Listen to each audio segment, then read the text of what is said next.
La saison de chasse débutera dimanche en Isère. Avant d'aller arpenter les forêts, la fédération départementale a proposé aux 17 500 chasseurs isérois de régler leurs armes et de s'entraîner sur des cibles fixes. Alors que le préfet a signé cet été la déclaration d'utilité publique de l'aménagement de la 480 et du Rondeau, des commerçants de Cessin et Cessiné s'inquiètent de la future fermeture du pont. Et puis quand la science décortique les exploits des coureurs de l'UT4M, des chercheurs grenoblois ont suivi les participants de l'extrême pour en mesurer l'impact sur leur corps. Bonsoir à tous, bienvenue dans ce JT du vendredi 7 septembre 2018. L'essentiel de l'actualité du Grand Grenoble en moins de 10 minutes, c'est toutes les heures à partir de 18h. On aime ou on déteste, lobby puissant et néfaste pour les uns, écologistes de terrain pour les autres. Les chasseurs reprennent le fusil dimanche. En Isère, une préouverture a déjà eu lieu le 1er juillet pour certaines catégories de gibier. Avis aux cueilleurs de champignons, le jour de non-chasse dans notre département, c'est le vendredi. Pour les autres jours, la fédération alerte régulièrement ses membres sur l'importance de la sécurité. Mathias Araez en embuscade. Chaque année depuis 4 ans, avant de reprendre la route des sentiers, les chasseurs isérois se réunissent dans le parc de Chambaran. Réglage du fusil et ateliers sur les pathologies du gibier lors de la découpe sont au rendez-vous du salon sécurité. On a vraiment des chasseurs de tout horizon, des gens qui viennent nouvellement formés, qui viennent s'aguerrir un petit peu au stand de tir, mais aussi des chasseurs qui ont leur arme depuis des années dans leur placard et qui se disent j'ai pas pu passer chez l'armurier, autant venir là, c'est pas très loin de chez moi et je viens faire mes derniers réglages. Avec encore 148 accidents de chasse en 2017, dont 18 mortels, la bonne préparation est dans toutes les bouches, et notamment celle des futurs détenteurs de permis. On a beaucoup été briefés sur les accidents qui se passent en forêt par les chasseurs. On entend beaucoup de choses, c'est vrai que la chasse, c'est très polémique. Et en fait, voilà, je me renseigne vraiment sur la sécurité parce que pour moi, c'est vraiment le plus important. En cette rentrée, les chasseurs ont été sous les feux des projecteurs. Le projet de baisse du prix du permis de chasse a notamment échauffé les esprits. La Fédération des chasseurs isérois temporise.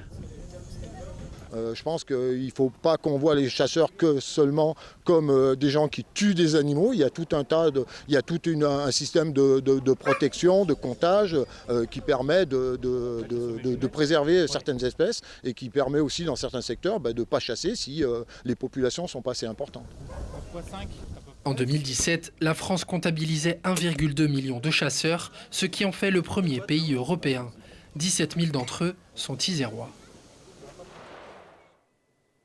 En Isère, comme sur l'ensemble du territoire français, 2% des chasseurs sont des femmes. En 2019, le prix du permis devrait passer de 400 à 200 €. Objectif, attirer les jeunes. Ce sera l'un des plus gros chantiers autoroutiers de France. L'aménagement de la 480 et du Rondeau, des axes qui voient chaque jour passer 100 000 véhicules.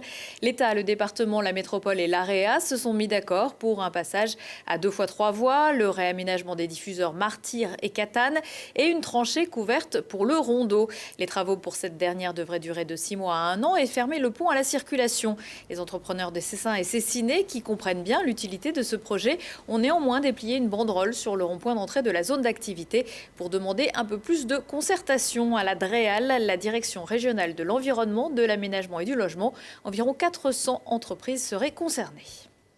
L'impact suivant nos activités, ça touchera aussi bien la logistique pour les gens qui ont énormément de camions en termes de livraison. Ça va toucher aussi bien évidemment la clientèle. La clientèle, on a 20 à 30% en ce qui nous concerne de nos zones de chalandise qui est de l'autre côté du pont du Rondeau. Là. Donc ça veut dire que ces clients-là, si ils sont très gênés, ne viendront plus. Alors ils ne viendront plus pendant la phase de travaux, ça c'est un premier sujet. On sait que nous serons impactés, mais le but c'est de le minimiser. Mais surtout ça a aussi un autre impact, c'est si pendant 6 à 1 an, les gens sont partis ailleurs, ont pris des habitudes ailleurs, on aura énormément de mal, voire pas la possibilité de les faire revenir. Donc ça veut dire que ça n'a pas qu'un impact à court terme, ça a également un impact sur le long terme. Mais je pense qu'on a aussi oublié les particuliers, parce qu'on a quand même énormément de populations qui vont travailler de l'autre côté, qui vont en direction de Chambéry. Toutes les voies, on va dire, de délestage, c'est retourner sur Comboire, ressortir, revenir ou aller sur le pont de Catane, ça va aussi engorger. Donc ça va être très compliqué pour tout le monde. Donc trouvons un compromis qui n'est pas purement économique dans le cadre des travaux, mais qui est un équilibre entre l'économique, la gêne des riverains, pour, on va dire, améliorer, optimiser. Voilà. L'enquête publique sur ce projet aura lieu du 20 novembre au 28 décembre. Les travaux doivent débuter en 2019. La métropole sur tous les fronts. La collectivité intercommunale gère également le centre événementiel Alpexpo. À l'occasion d'une émission spéciale avec les 4 télés locales, Laurent Wauquiez expliquait cette semaine qu'il avait envoyé un courrier au président de la métro pour lui expliquer le souhait de la région de racheter Alpexpo. Écoutez la réponse de Christophe Ferrari. On travaille sur ce sujet avec Laurent Wauquiez et ses équipes depuis déjà longtemps, avec Yannick Neuder, et nous avançons, et voilà, et nous allons trouver une solution. Nous avons eu d'autres sujets où nous avons trouvé des solutions. Non, mais là, ils n'ont pas répondu à mon courrier. Non, il y a des échanges. Il y a des échanges qui se passent. Et les choses avancent, en fait, mais il faut... Mais la métropole n'est pas prête de laisser partir Alpexpo dans les mains de la région. En fait, il ne faut pas voir les choses ainsi. Il faut voir, finalement, aujourd'hui, il y a 2 entités qui ont la compétence économique, la métropole et la région. Nous avons créé une agence de développement économique région, métropole et département. Ça n'a pas été facile. Ça n'a pas été facile, on y est arrivé. N'empêche, on a été parmi les premières à faire les réunions de lancement de ces agences. Donc, on n'est pas les plus mauvais quand même. Et là, on doit trouver, finalement, ce que doit être la nouvelle organisation. Et évidemment, on y est attentif. Et Laurent Wauquiez aura une réponse. Et elle se prépare. Retrouvez le récap info avec Christophe Ferrari et Christophe Reville ce vendredi à 21h15 et samedi à midi.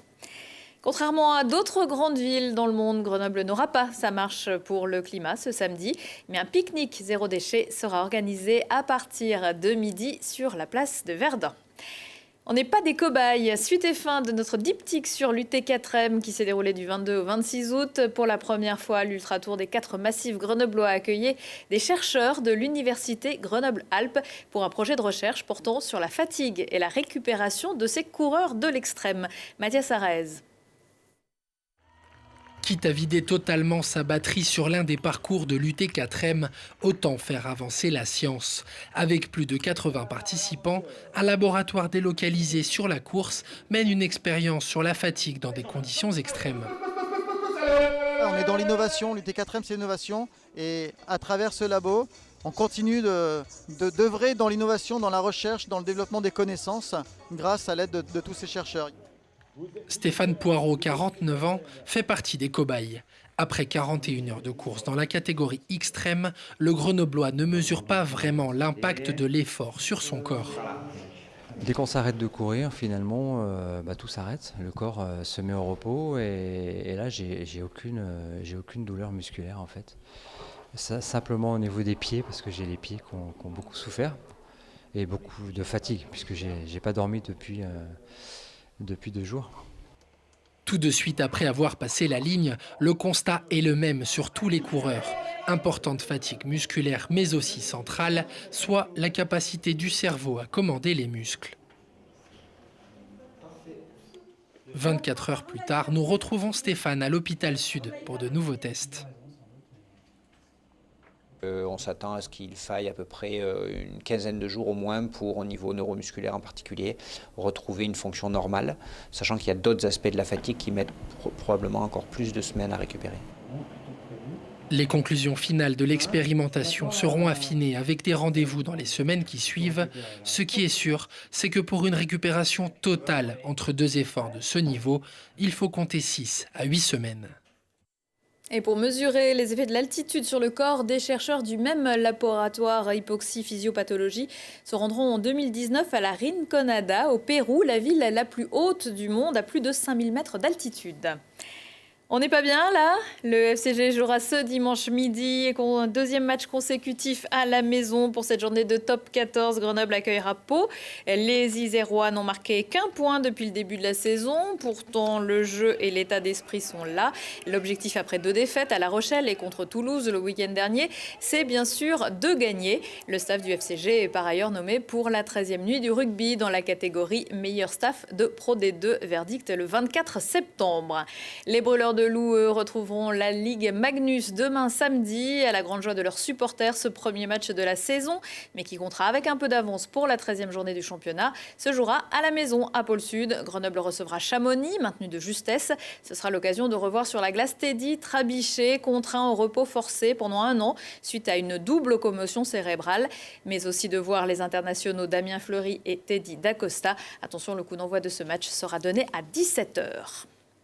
Prochain rendez-vous avec l'actu dans 1 heure et en replay sur télégrenoble.net. Je vous souhaite un très beau week-end à tous.